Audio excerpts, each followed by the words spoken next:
Hello, everybody, and welcome to TJ's Lego Room. And today we are going to do something very different. We're going to go back in time to the very first modification that I ever made. But first, hopefully you'll stick around for that modification. But I wanted to go back in time, about 19 years or so, and look back at an original Lego Shop at Home catalog that I still own, that came to me in the mail. And yeah, we're gonna just go through it. I thought it'd be fun to look through it page by page, and it's a very short one because it's purely Star Wars. But I thought it'd be a fun and exciting experience for us to go through together. And at the end of it, I'm gonna show you the first modification that I made on an official Lego set. So let's jump in, shall we? So this is the Shop at Home Special Edition for 2002. It is purely about Star Wars. And the really awesome part about this set is that, or sorry, not this set, but this magazine, is that it did come to me in the mail. I'm actually really excited about this, guys. All right. So first things first. This is just an amazing picture right here. We see some of the rarest Lego sets ever made already on the front page. We see the Lat Gunship. We see the original clones with the visors cut out. We see Jango Slave1. We see Obi-Wan's Jedi Starfighter. We see the Zam Wesell and the Bounty Hunter Pursuit set. Oh my gosh. Let's jump in. Let's see what we have in store. All right, first up, we have the original Republic Gunship, the very first one ever to come out. I spent so much time looking at this as a kid. It's actually quite fun to go back. Obviously, we've got some issues, some wear and tear on it, but it's actually in pretty good shape for the magazine itself. We've got the Republic Gunship. It retailed originally for $90, 688 pieces, and one of my favorite parts is 4 clone troopers and 1 Jedi Knight, and this Jedi Knight is actually referred to, I believe officially, as Jedi Bob, which is pretty fun. Then we have the extremely rare blue Super Battle Droids and the original Droidica. I actually did sell one of my Super Battle Droids. They weren't doing anything for me at the time. It's kind of sad to think that I no longer have those. But that's just the first page. Now we go into the second page. And then we see a lot of the other rare sets. Bounty Hunter Pursuit, originally $30. Wow, how cheap is that, right? The first Jedi Starfighter, $20. Awesome. And then there's this guy, Yoda and Count Dooku. I saw this set recently go up for sale for $50. Originally, $10. $10 for that thing. That's all they wanted. And then we have Jango Fett's Slave1. It was originally a $50 set. You imagine getting a Slave1 for $50 nowadays? It'd be a pretty small set, wouldn't it? And the Tuscan Raider Encounter. Now, this actually turned out to be a very interesting and very rare set, because the Tuscan Raiders that came in, that I believe were pretty rare. But then these dark red slopes were also pretty expensive and difficult to get. I ended up with 2 of those sets, actually. I actually owned every set on this page. And a couple of them multiple copies, so that's pretty cool. Wow, how crazy is that to look back? This is so fun. The original Slave 1 was so clunky. The new ones are so smooth, like the 20th anniversary is just gorgeous. Then we get to go back to the classic trilogy. Twin Pod Cloud Car with Lobot inside there with the printing on the back of the head. Wow. The Emperor's Shuttle, which I actually did get this set. It's a $35 set, the original one. I got that set, actually. Ordered it from the catalog through the phone. I had to use my dad's credit card over the phone. This is pretty fun.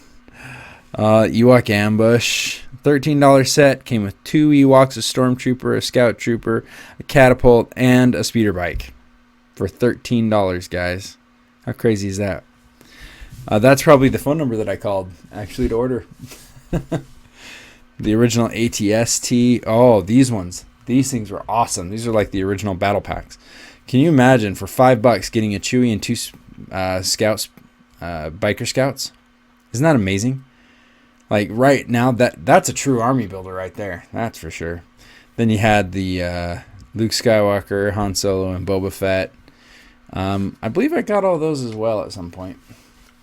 So much fun. I don't know. Maybe you guys aren't having as much fun as I am, but I'm loving looking back at this. Oh, I've seen some of these guys for sale, and oh my goodness, are they expensive nowadays. We have the Darth Battle Pack. Palpatine, Maul, and Vader. Looks so good. Looks so good, guys.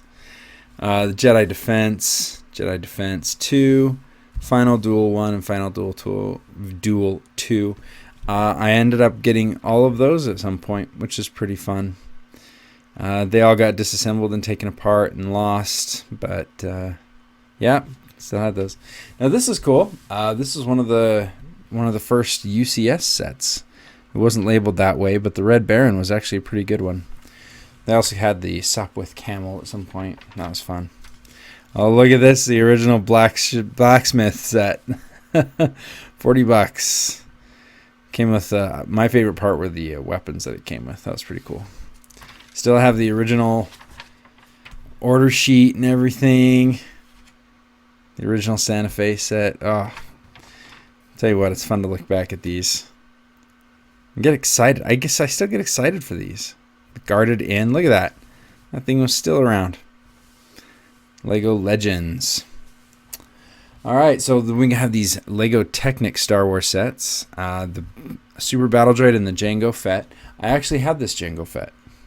Still have a lot of the pieces floating around. Those purple pieces were actually pretty rare. So every time I see them, it's like, oh yeah, that's right. I remember you. Oh, Lego's come a long way, haven't they? Oh, look at this. Then we go back to... here we go. The rest of the Technic sets. Stormtrooper, Vader, R2, 3PO. Never really got into those. I did have the Jango because my dad really liked the Fetts. My dad was a big fan. But never got the rest. Although the R2-D2 rings a bell. May have gotten that at some point. Can't remember. Then we go into some of the original wave of Star Wars sets. It's kind of interesting because they came out in 1999, and this catalog was in 2002. You could still get these. So they were in print for at least 3 years, maybe even longer. Mos Espa Pod Race, the MTT Flash Speeder. Look at that. It's even on sale for $1 off if you bought it through this catalog. And then look, another battle pack with 3 droids, 2 droids and an officer. $5. You imagine that? I mean, people would be buying hundreds of those for battles. I saw somebody who recently bought a ton of 501st battle packs. That was crazy. Interestingly, on this page, there are 2 sets that I never got. I never got the MTT. I never got the Gungan sub. I never even got the new ones either. I did get the Pod Race for Christmas one year. That was fun. The original Ultimate Collector Series Rebel Blockade Runner. Wow. And then we have the busts, which Lego's brought back. So we have the Darth Maul bust, which apparently was a really cool set. I never got any of these either. They were way too big, way too expensive. And then the original Yoda statue. Pretty cool. And then on the back end, sorry for the, I think that might be paint. Yeah, I think it's a paint roller got put on there or something.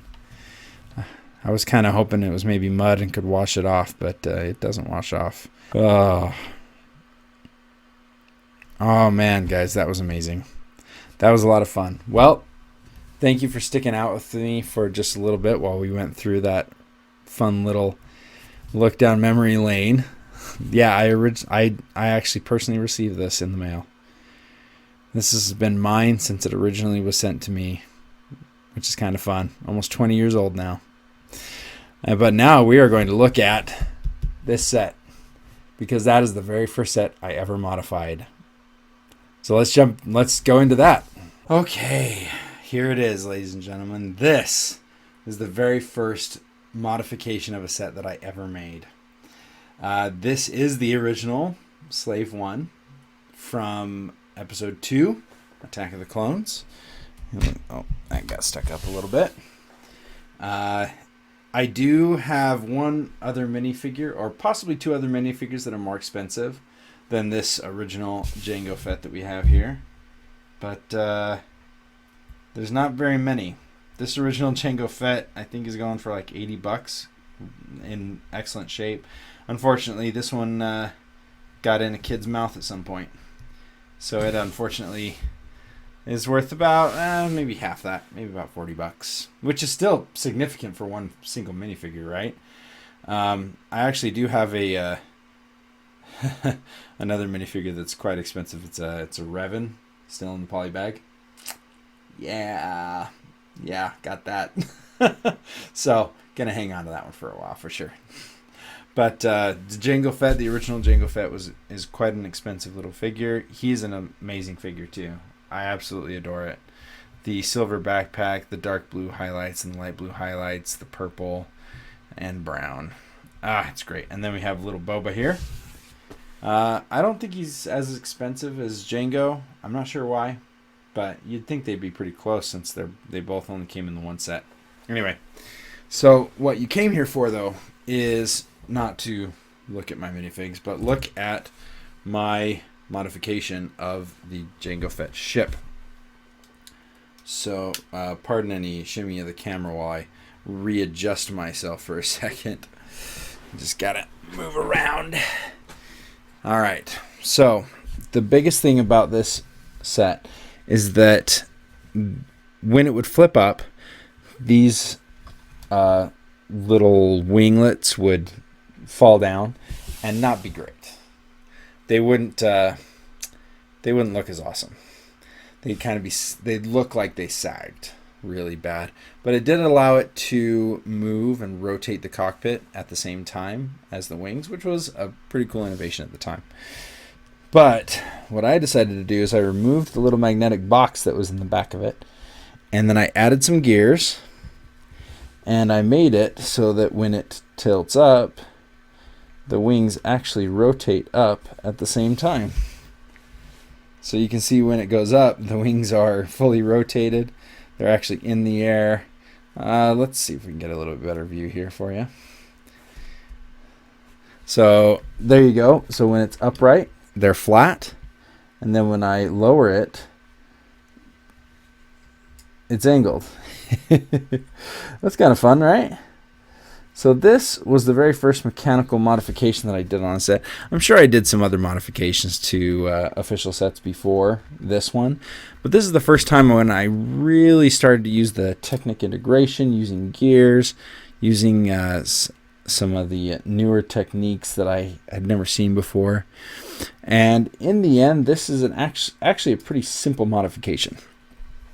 Let's go ahead and see if we can get a little bit of a zoom in here. So I'm going to actually remove a couple of these panels here. Then, to be honest, I don't love this original set. It uses a lot of the old gray pieces, which I know I personally have issues with. I don't think they look quite as good. So I know some of you collectors out there will be like, what are you doing? Why did you change the set at all? It was perfect the way it was. It wasn't perfect, but it's what we had. I think I also lost one of these tan things, so it also struggles to match the colors anymore. But still have a lot of the original printed pieces, and I'm pretty happy. So if we jump inside here, and I take off just a couple more pieces. There we go. Oh, just dropped a bomb. All right, so I'm going to zoom in here and show you how the mechanism works. All right. So, as you can see, we have one of these small 12-tooth gears and one of the larger 24-tooth gears right here. And the 12-tooth gear actually does not move. So if I rotate the wings, you can see that the 12-tooth gear does not move at all. So it's actually on a static Technic brick on the inside that sticks out through, and then all this stuff actually rotates around it.